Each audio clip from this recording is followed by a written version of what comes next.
हाइलाकांदी में अरुणोदय योजना में धांधली का आरोप, जांच की मांग। हाइलाकांदी अलकापुर विधानसभा क्षेत्र के सैदबंद जीपी अंतर्गत अलकापुर पार्ट 5 और निताई नगर पार्ट 2 के ग्रामीणों ने अरुणोदय योजना से वंचित रहने पर विरोध प्रदर्शन किया। ग्रामीणों का आरोप है कि एसएचजी कैडर राहेना बेगम के पति जसीमुद्दीन लश्कर उर्फ शेउल ने योजना का लाभ दिलाने के नाम पर उनसे मोटी रकम ली, लेकिन सुविधा नहीं मिली। इस पर एएसयू के कार्यवाहक अध्यक्ष अब्दुल हन्नान लश्कर और भाजपा कार्यकर्ता पन्ना खान ने भी भ्रष्टाचार का आरोप लगाया। ग्रामीणों ने बीपीओ सुगंधी हालोई और बीडीओ विवास बोरा से मुलाकात कर मामले की न्यायिक जांच की मांग की।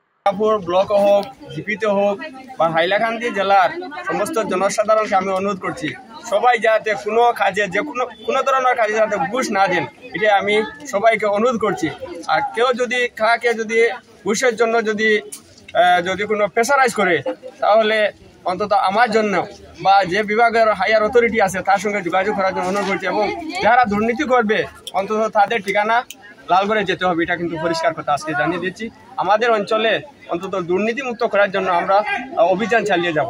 আর যারা দুর্নীতি করবে তাদেরকে আমরা যদি প্রমাণ পাই তাহলে ওনাদের। আমার নাম আব্দুল হান্নান লস্কর। আমি আমসু হাইলাকান্দি জেলা কমিটির ভারপ্রাপ্ত সভাপতি। আমসুর জেলা কমিটির ভারপ্রাপ্ত সভাপতি আব্দুল হান্নান লস্কর।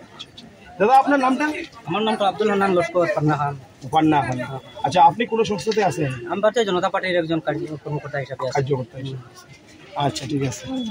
আর আপনার কি তার নাম কর্তন করেন? নাম কর্তন বলে বলছেন। আচ্ছা, এক মিনিট শর্টে কইলি একদম বাটি হই। আমার নাম তরুণের 4 মাস কতদিন হইয়া গেছি। 4 মাসটা কি আমার কাটা পড়ছে।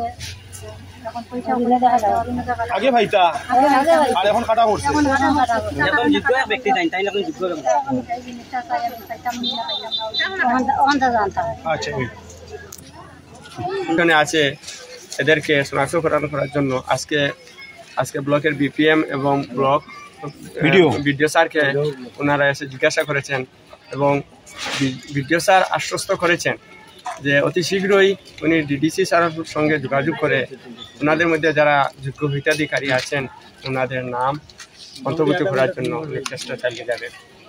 আচ্ছা, আপনি 2-4টি কথা বলুন কি হয়েছে আজকে। আজকে আসার দেখো মূল উদ্দেশ্যটা হয়েছে অরুণোদয় 3.0-তে যোগ্য হিতাধিকারীদের নাম নেই এবং ওনাদের নাম এনে দিবে বলে কিছু দালালরা কিছু টাকা মানে কালেকশন করেছে। টাকার বিনিময়ে নামটা এনে দিবে বলে তারপরেও নামটা আসে নাই। না আসার কারণে আজকে দরিদ্র মহিলারা এখানে এসেছেন বিচার দেওয়ার জন্য, কমপ্লেন করার জন্য বিপিএম ম্যাডামের কাছে। বিপিএম ম্যাডাম বলেছেন লিখিতভাবে ওনার কাছে কোনো কমপ্লেন দেওয়া হয়নি, আশ্বাস দিয়েছেন আমাদেরকে অ্যাকশন নেবেন। আর ভিডিও স্যারকে এই বিষয়ে ভিডিও স্যারকে বলা হলো, ভিডিও স্যার বলেছেন যে যাদের নাম কর্তন হয়েছে বিশেষ করে দরিদ্র যারা ডিসি স্যারের কাছে অল্প কিছুটা মানে কলম বাকি আছে ওদের নাম লেখার জন্যতে যদি তাকে পিআরআই মেম্বার এবং প্রেসিডেন্টকে নিয়ে সঙ্গে নিয়ে ওদেরকে নাম নথিভুক্ত করানোর জন্য চেষ্টা করার জন্য মানে ভিডিও স্যার বলেছেন। যদি মানে ডিসি স্যারের কাছে যাওয়া হয় তাহলে হয়তো যদি নাম লেখার জায়গা থাকে তাহলে 2-4টি নাম লিখে রাখবেন এ বলে আশ্বাস দিয়েছেন। আর কাদের কাছ থেকে কে পয়সা নিয়েছে সেটা বেনিফিশিয়ারি ওনারাই বলবে, আমি বলে কোনো লাভ নেই। আপনি